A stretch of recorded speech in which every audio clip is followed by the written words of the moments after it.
So here's the other cool tip, and I do this all the time. My wife and I both. It's a big tool for us. You can do a CPR for outside the negotiating area as well. In fact, you can do a CPR for your business. You can do CPR for your health. You can do CPR for your relationship. You can do CPR for your life, right? Any area of your life, CPR is an unbelievably powerful tool to help drill down on exactly what you want, what your underlying why is, and who you need to be to get it. Welcome to the Fueling Deals Podcast, the podcast that teaches how to accelerate your business growth through all types of deals. It's time to fuel up, so buckle in with your host, Corey Kupfer.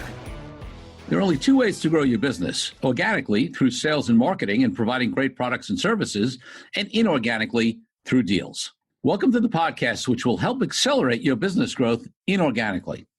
My guests are a huge variety of deal makers and experts on all types of deals who have personal experience that can help you grow, get clear, learn best practices, and avoid mistakes. We discuss everything from large, complex mergers and acquisitions to smaller deals that you can do even without significant capital. Today is a solo cast. And on this solo cast, I'm going to continue my series of solo casts that I've done talking about the different major aspects and chapters of my book. So the book is Authentic Negotiating: Clarity, Detachment, and Equilibrium, the three keys to true negotiating success and how to achieve them. It was an Amazon bestseller. It came out a few years ago.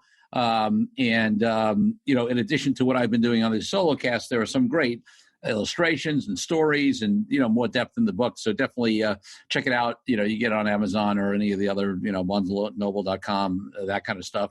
Or go to CoreyKupfer.com and pick it up on the website. So we've covered in past solo casts, the last 4 or 5 solo casts, the fundamental framework of clarity, detachment, and equilibrium, the 6 reasons negotiations fail, the top 5 steps to becoming a great negotiator, and on the last one, how to deal with inauthentic negotiating techniques. What are they and how to handle them. And now we come to the final solo cast about the book specifically. And chapter 6 and 7 of the book discuss the same thing, which is called C.P.R. And I call it a negotiating saving framework because it is the most powerful framework that I have had. It's a tool on how to prepare for a negotiation, and it sort of takes into account all the other things that we talked about, including the fundamental clarity, detachment, and equilibrium framework. And it's a way to actually put it into practice and prep for a negotiation. So chapter 6 of the book lays out the framework and then gives a case study of a very very important big negotiation on which I coached a client through how to handle that situation and help them with their CPR. So we give a real life example, which I won't talk about in detail here, but it's in chapter 6 of the book. And then chapter 7 talks about how you actually use CPR in your own negotiations, which is really what I'm going to focus on talking about here and giving the high level of that. So what is CPR? All right, what does it stand for? It stands for context, purpose, and results. Now, we're going to take them in reverse order. So anytime you go into a negotiation, you want to be clear on the results that you want to get out of it. Now, that may seem very basic, very simple. And frankly, that's the one out of C.P.R. that most people do at least some work on. Some people do a good job on it. Frankly, some people don't even do a great job on that. They maybe have some vague knowledge of what they want in terms of results in their minds, but they don't write it down. They don't get super specific.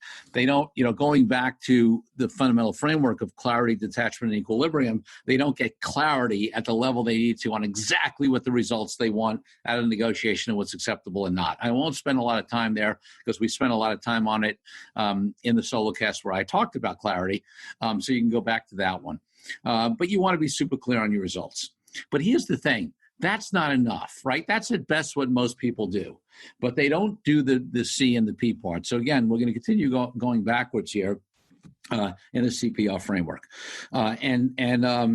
And by the way, you may end up, we'll talk about this, some people actually do it in this order where they do the results first, then they do the purpose, then they do the context. For some people, it really works better to do it the opposite way, or they may do it the middle one. So whatever way it works for you, you'll find your own way. And maybe I'll mention sort of how I do it a little later. But the point is, I'm going to talk about them in this order, but you don't have to necessarily do them in this order. So let's say, the R is results. Now, what's the P? The P is purpose. Now, what do I mean by the purpose in this context? Well, so it's sort of the ultimate why, right? And I've talked about it in past solo casts and on some of the other podcasts, and also we discussed a lot in the book. Is getting to that underlying why, right? Simon Sinek has the great book about getting to why. There's a lot of people who have talked about that. We want to, why are you in this negotiation? Why do you want that result? And I will mention a little example from chapter 6 of the book where I do give that case study, where it was a bad partnership situation that my clients had gotten themselves into. They hated the other people. It was really bad. And they, and their purpose, at first they were just like, we need to get the heck out of here, right?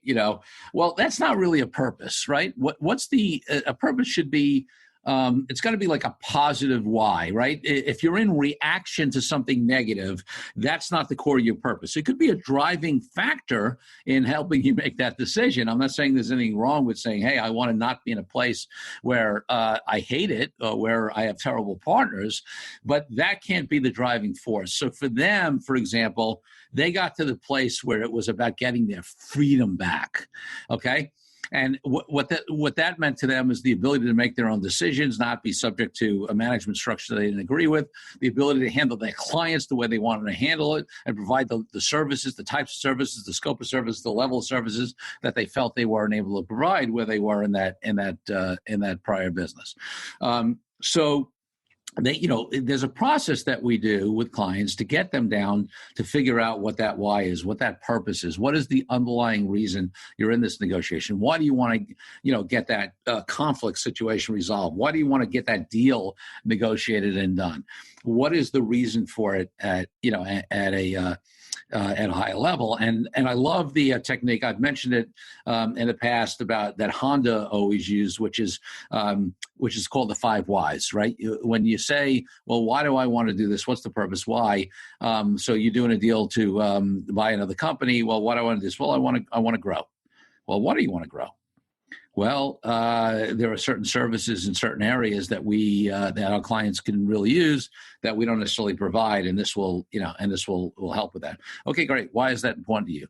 Well, it's really important that my clients, are being super well served, and that we, give them everything that they need to achieve their goals.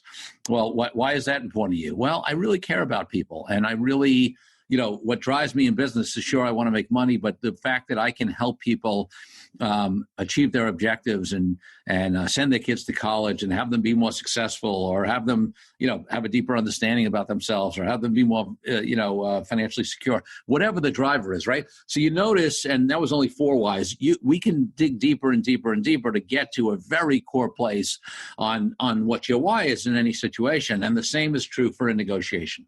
So in that negotiation, you want to get to that deep why. And in the example in the book where the clients came to getting their freedom back, the interesting part was, we were playing back and forth. There were some other suggestions that came up, but when that wording came out, they were like, that's it.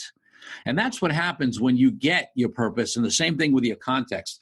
It'll resonate with you, right? It'll be in your being. It'll be in your soul. You'll be like, that's it. And the words need to resonate with you. And it doesn't matter whether they resonate with anybody else, except, of course, if you're in a partnership, on a team, have multiple people negotiating, then you need to get alignment.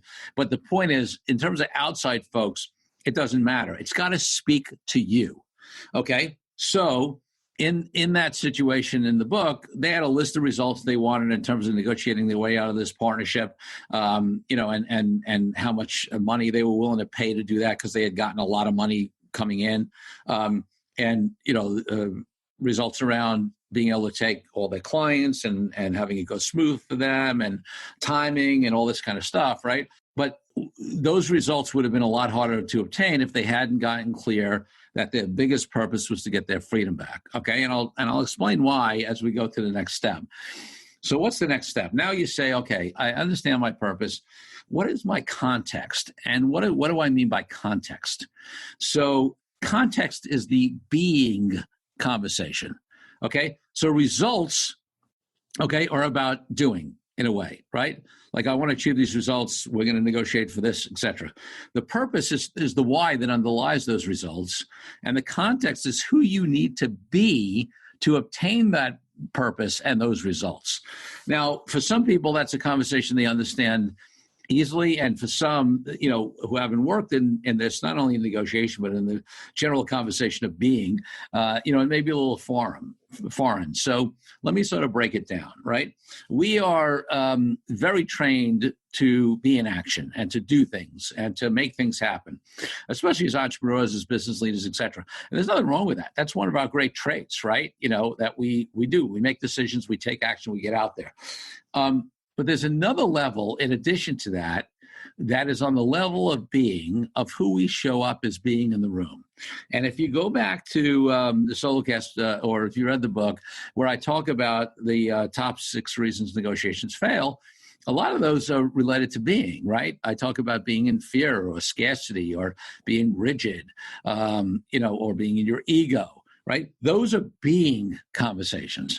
And as I have, talk about in the book, if you, no matter what kind of tactical training you've gotten in negotiating, if your state of being is not in the right place, if you've learned some cool tactics, but you're in a place of fear or scarcity or desperation when you go into a negotiation, you're going to be in trouble no matter what it is. So it's a similar conversation when we get to the to the C.P.R, to the C in C.P.R, which is context, is who are you going to be coming into the room? So in the example in chapter 6, in the case study that I give, and it's really worth reading that whole case study. It's a phenomenal example of how C.P.R was so effectively used to get a successful result. But in that case, let me take a step back. You always have a context. All right. It's sort of like, I always say this because it's become popular to talk about that every company has a culture, whether it's by design or by default. There's always a culture. Well, similarly, you always have a context. You always have a place where you're coming from, or a place, of being. And in their case, their place of being by default was, we're upset, angry, we hate these guys, they're horrible, right? That was their place of being. Well, since they had bad legal agreements, meaning we hadn't been involved in doing that deal for them, they had very restrictive agreements and were not in a strong legal position to try to leverage their way, and being in a place of adversity and hate and upset was not a way of being that would get them the results, the purpose and the results they wanted. They needed to negotiate a collaborative deal with these people who they hated and they didn't think highly of, not only to achieve their objectives, but also for it to be a smooth transition for the clients, which was super important to them. So when I raised this context with, this conversation of context with them, and I said, what's your context that you're holding? What's the place you're being? At first, they didn't understand it. Then they realized their context was, we hate these people. We want to get the hell out of here. They're horrible human beings, etc. And they agreed that would not serve their purpose of getting their freedom back and achieve the results they wanted. So what you have to do is look at what your context needs to be, what your commitment needs to be in terms of a being level when you go into these negotiations. And for them, all right, and again, I said I wasn't going to give their whole story, so definitely it's worth the read, trust me, but I'm going to give it just a high level as examples. They realize the first thing is, we need to be calm, because if we get triggered, and we are triggered right now, if we get triggered, they're going to get triggered. It's going to get adversarial. Egos are going to start coming up, and we're not going to be in a good position. So that was a tough one for them because they weren't calm when we started, but they realized that calm was one of them. The other one they realized was patient, because although they really wanted to get out, there was no inherent deadline. They wanted to get out because they didn't think their clients were being well served, because they didn't like it there. But there was no inherent deadline on it. And the more anxious and desperate they seemed to get out, the less leverage they had. And the other side would pick up on that. So they realized they had to be patient, right? Again, not an easy one. But so now they had calm and patient. And then they looked at some of the other things I want. There's actually 4 of them, but let me skip to, I'll leave one so maybe you'll pick up the book. But even more so, just for time here, they realized that the ones they had were good because it had to shift their state from a place they weren't in, but they also didn't want to be taken advantage of. These were tough negotiators. These were hardcore business people. So they needed to find one that was a little stronger than just calm, patient, et cetera, right? So what was it about it? They thought about, well, we can't be aggressive, right? Aggressive is, would trigger them into their, and this was, their particular experience would trigger them into their upset, their ego, their that kind of stuff, right? And they thought about, what is that word that connotates staying strong, but is not in upset or ego or reaction. And the word they came up with was firm. And for them, that was the word that resonated, right? That they wanted to be firm, calm, patient, and I don't want to play games yet. The fourth one was collaborative, so I'll give it to you, right? And that was a tough one for them too, because they didn't want to collaborate, but they knew that for things to be strong, they had to be collaborative. So if they were calm, patient, and collaborative, they needed something else in there that was firmer, that was stronger, and they came up with the word firm. And so for them, firm, calm, patient, and collaborative was the being level, was the context they needed to hold to be able to get their freedom back, to be able to achieve all the results they wanted. Well, this is important because especially on you could always true up the results, right? Did we get the results we wanted or not? But that's almost like it's a lagging indicator. Now, you could stay present to your results to be sort of a leading thing to go in, but the two that true you up are purpose and context. So if you're in a negotiation, I always say to people, hey, before you do something, especially if you feel yourself getting triggered, have an emotion come up, upset, anger, right? Fear or scarcity, you name it. If you get triggered in any way, before you do anything, think about your purpose and your context, okay? Is the next thing I'm going to say or do going to bring me closer to my purpose, in their case, getting their freedom back, or move me further away? Is it trued up to my context? In their case, am I firm, calm, patient, and collaborative? Is the next thing I'm going to do be consistent with that, or is it not going to be calm, for example? So it becomes this touchstone where you can true up to yourself, hopefully in real time, right, in the negotiation. But you could even, if you feel yourself triggered and you're sort of, in a place where you're just not thinking straight, you can say, hey, listen, let's take a little break. I need to go to the restroom. Why don't we get some lunch, whatever it is. You're going to have a copy of your C.P.R. with you, right? I'm going to talk about memorizing in a second, but you're always going to carry a copy with you. You're not going to pull it out in the room during the negotiation, but on a break or et cetera, you can just pull it out and true yourself up. Take a breath and say, okay, wow, am I holding to my context? Am I moving towards my purpose? What should be my next comment, strategy, offering, whatever it is that's consistent with that, as opposed to it being consistent, for example, with my emotions in the moment? Now, really what I want you to do is actually memorize your context and your purpose. You should also know your results. You don't necessarily have, listen, if you can memorize it all, it's great. But the main thing is your context and your purpose, right? Your results, you generally know, you can always true up against those. You could have those on a checklist. Not so bad to have that in the meeting. But you want to memorize your context and your purpose. So therefore, you want to keep those short. And you want to keep them short for two reasons. One is to be able to memorize them. So usually for me, and this doesn't have to be the way it works for you, but for me, the purpose is often a phrase or a sentence, similar to what, I gave with the example of my clients, right? Get their freedom back. It's a phrase.